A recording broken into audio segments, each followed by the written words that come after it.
Whoa, I am back. It has been a minute since 2020. This is my first video for 2021, and unfortunately I don't have a lot of content to create with because most of my files are actually stuck in limbo in USPS in Chicago because I left accidentally my backpack at my girlfriend's house when I was traveling around my first 2 weeks here in January of 2021. Long story short, I traveled to the West Coast up in Pacific Northwest, and then after that I went to the Midwest with my girlfriend in Chicago and Wisconsin for a little bit. But on the way back to the airport, I totally had a brain fart and forgot my backpack, which had my camera gear, all my lenses, my A7S3, my hard drive, which is the most important part, and my iPad and all that stuff. So I don't have anything for a little bit. It's actually been a week now, and we paid for 1-day shipping, but the post office is damn slow right now, and we're currently investigating it because we paid over $100 on shipping and it still hasn't delivered. So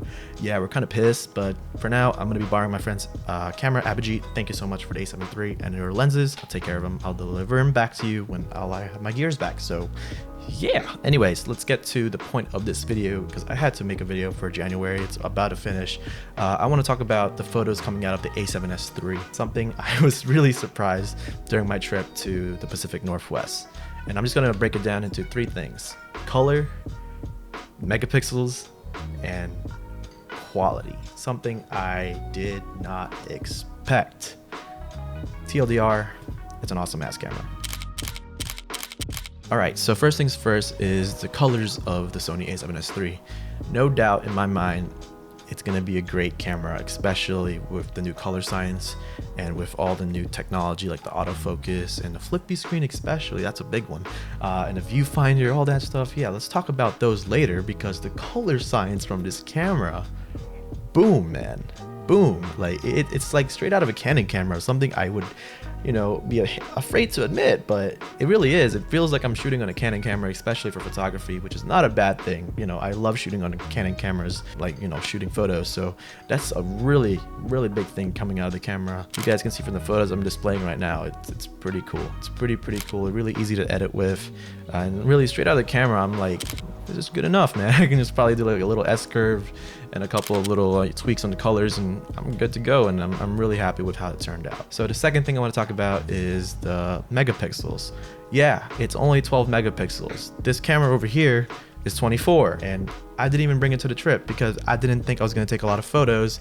I was going to rely on my friends to take most of the photos, but I couldn't help myself. I decided to take photos with the A7S III, and it was fire, man. Like, I could crop in. I don't even care what you guys tend to tell me. It's 12 megapixels, but it is sharp. It is really, really sharp. It's a full frame camera. First off, the 12 megapixels files are really easy to edit with, and especially if you're trying to just upload to Instagram, Twitter, and Facebook, it is completely sharp enough. You don't need anything more than that.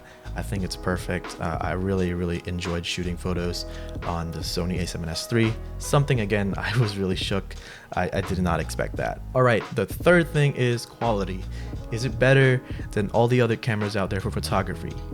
No, of course not. It's only 12 megapixels. Again, it's like not as much as like 45 or 24 or even nowadays 100. But what this camera is good at is highlight roll off, colors, the full frame sensor giving you more depth of field, and especially if you match it up with a good lens, like a telephoto like the 70-200 or the 24 1.4 or even a 35. Of course the photos are going to look great. And for the people here looking into getting a Sony A7S III right now, don't be afraid to take photos on it. It is completely fine, and in my opinion it can be better than a lot of the other cameras out there right now.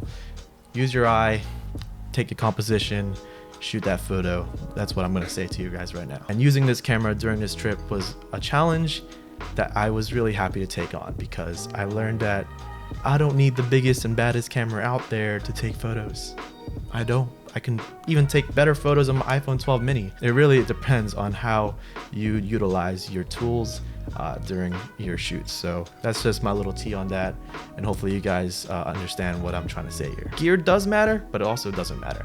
So yeah, all right, that's gonna be it for this little video. I don't really have anything else to upload for this month because again, I don't have anything. I'm really hoping that I get my hard drive soon so I can get all my footage that I recorded during the trip and just upload it to YouTube and show you guys my first time being in the Pacific Northwest. But yeah, that's it for the video, guys. I hope you guys enjoyed this video. If you guys did, hit that like button down below. If you guys have any comments or questions, shoot me down there. I'll answer them as soon as possible. And if you guys want to stay tuned for more videos, that subscribe button is down below and that notification bell. That's it from me, guys. My name is Wayne. Peace out.